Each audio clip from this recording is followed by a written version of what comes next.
I repeat, cried the Lorax, I speak for the trees. I'm busy, I told him. Shut up if you please. I rushed across the room, and in no time at all, I built a radio phone. I put in a quick call. I called all my brothers and uncles and aunts, and I said, listen here, here's a wonderful chance for the whole Onceler family to get mighty rich. Get over here fast. Take the road to North Nitch. Turn left at Weehawken, sharp right on South Stitch.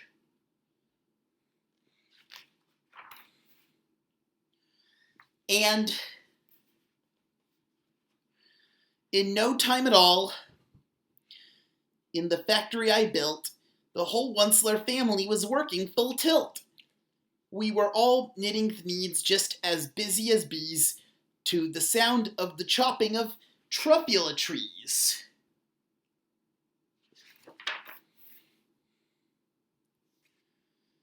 Then, oh baby, oh, how my business did grow. Now chopping one tree at a time was too slow. So I quickly invented my super axe hacker, which whacked off the 4 truffula trees at one smacker. We were making the needs 4 times as before, and that Lorax, he didn't show up anymore.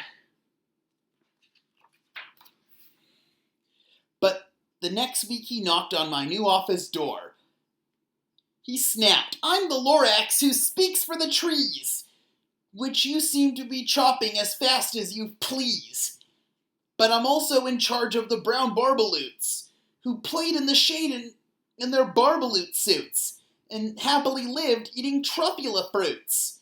Now, thanks to your hacking my trees to the ground, there's not enough truffula food to go round, and my poor barbaloots are all getting the crummies, because they have gas and no food in their tummies.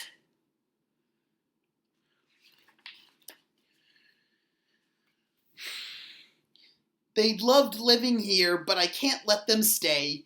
They'll have to find food, and I hope that they may. Good luck, boys, he cried, and he sent them away. I, the Lorax, felt sad as I watched them all go. But business is business, and business must grow, regardless of crummies and tummies, you know.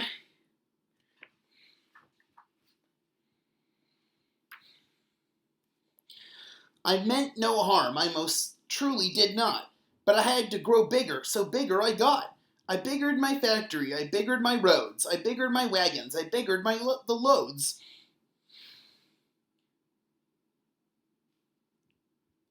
Of the needs I shipped out, I was shipping them forth. To the south, to the east, to the west, to the north. I went right on biggering, selling more needs, and biggered my money, which everyone needs.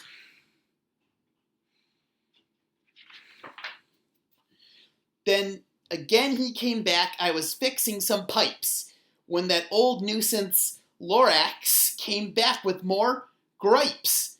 I am the Lorax, he coughed and he whiffed. He sneezed and he scuffled. He snargled. He sniffed.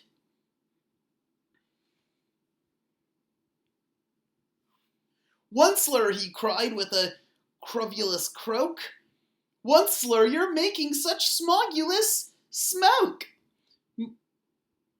My poor swomy swans, why they can't sing a note. No one can sing who has smog in his throat.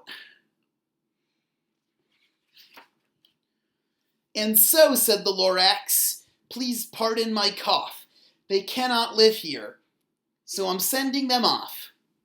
Where will they go? I don't hopefully know. They may have to fly for a month or a year to escape the smog you've smogged up around here.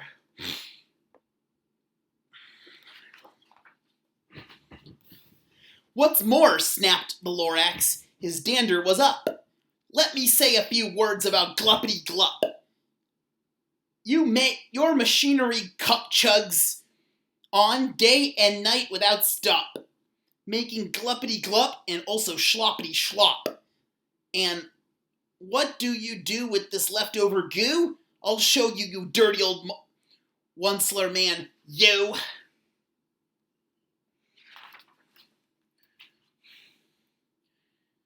You're glumping the pond where the humming fish hummed. No more can they hum, for their gills are all gummed. So I'm sending them off, oh, their future is dreary.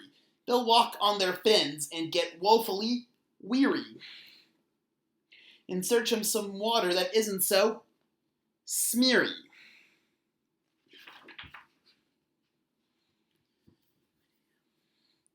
And then I got mad. I got terribly mad. I yelled at the Lorax. Now listen here, Dad.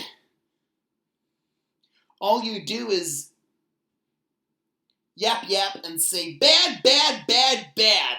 Well, I have my rights, sir, and I'm telling you, I intend on doing just what I do. And for your information, your Lorax, I'm biggering and biggering and biggering, turning more truffula trees into thneeds, which everyone needs.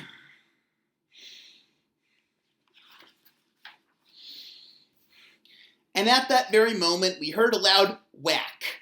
From outside in the fields came a sickening smack of an axe on a tree. Then we heard the tree fall, the very last truffula tree of them all. No more trees, no more thneeds, no more work to be done. So in no time my uncles and aunts everyone all waved me goodbye. They jumped into my cars and drove under the smoke-smuggered stars. Drove away under the smoke-smuggered stars.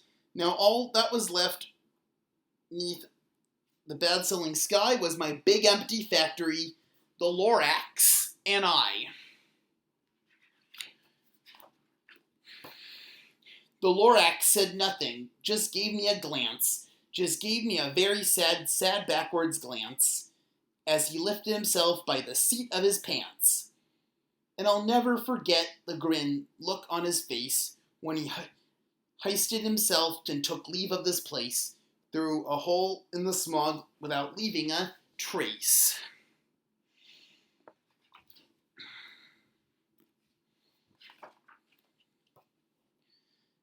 And all that the Lorax left here in this mess was a small pile of rocks with the one word, unless.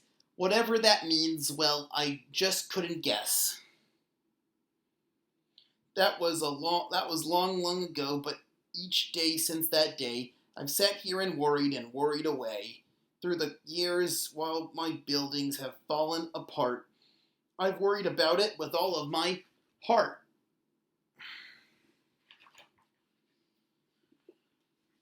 But now, says the Onceler, now that you're here, the word of the Lorax seems perfectly clear.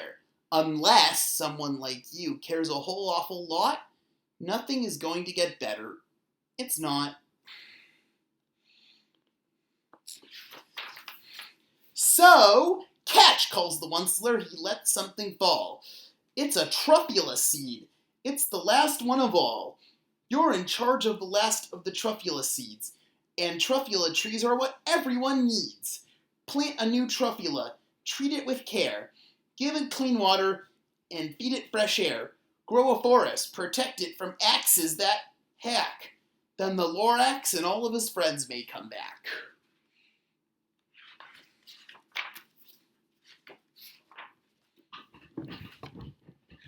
The end. I hope you enjoyed hearing that classic story by Dr. Seuss.